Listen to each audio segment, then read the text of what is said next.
sorry I was a little late. I've just rushed back to Wellington from way up the Wanganui River, 70 k's from Wanganui, where I signed a deed of settlement with Wanganui iwi. The first putting to an end discord which has carried on in our courts for almost 150 years. Last weekend I was in Hārawa to sign the Ngā Ruahine claim, and hopefully I'll be in New Plymouth on Saturday to sign the Tiatiawa claim, and together that amounts to about $280 million going into our poorest communities. When we talk about social justice in our country, I think it's very important not to have a narrow or Pakeha-centric view of the term. Sometimes you don't read all that much about treaty settlements and what's going on, and that disappoints me because this is a very genuine attempt to address serious wrongs that occurred in our country. But today I want to talk about child poverty and make the essential point that some children in New Zealand are inadequately housed, clothed and fed is undeniable. But the facts speak for themselves.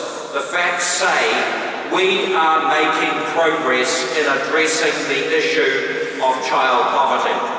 This government is determined to improve the lives of children in low-income families by targeting resources to services and support that are guaranteed to make a difference for those children. Paula Bennett is the greatest ambassador for children. She is not a talker, she's a doer, and she is absolutely committed to the same. I do not for 1 minute accept the rhetoric that some parties have a monopoly on caring. Everyone cares. It's a question of ways and means. All parties are lucky that we can fight this election with up-to-date and accurate figures on which to base our arguments.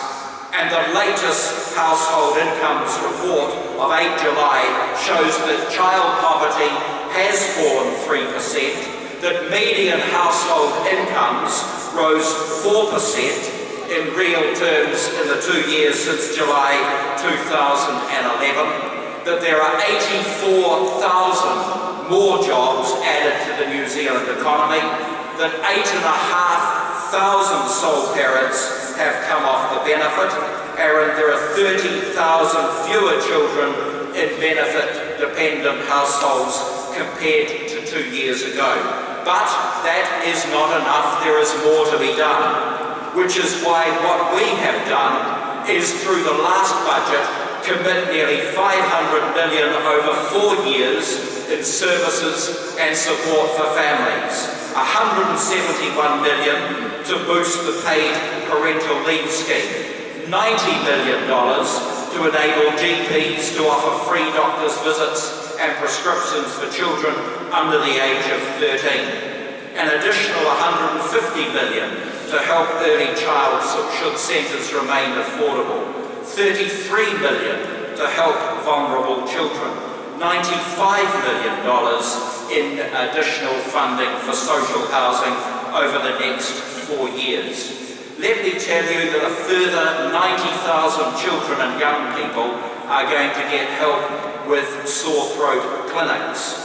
There will be an additional $20 million to combat New Zealand's high rate of rheumatic fever, bringing the government's total investment to more than $65 million.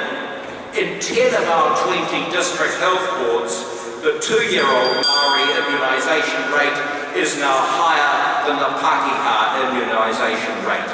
And I am, as Minister of Treaty Settlements, doing a lot of work in communities like Minganui and Te Whaiti and dealing with housing, because I see these issues when I go out around the country and meet with iwi. It's not rhetoric, it's facts. And I suggest that one good thing that everyone could read here tonight is a very good article in the Listener last week that addresses these questions. Rhetoric is fine, performance is what is required.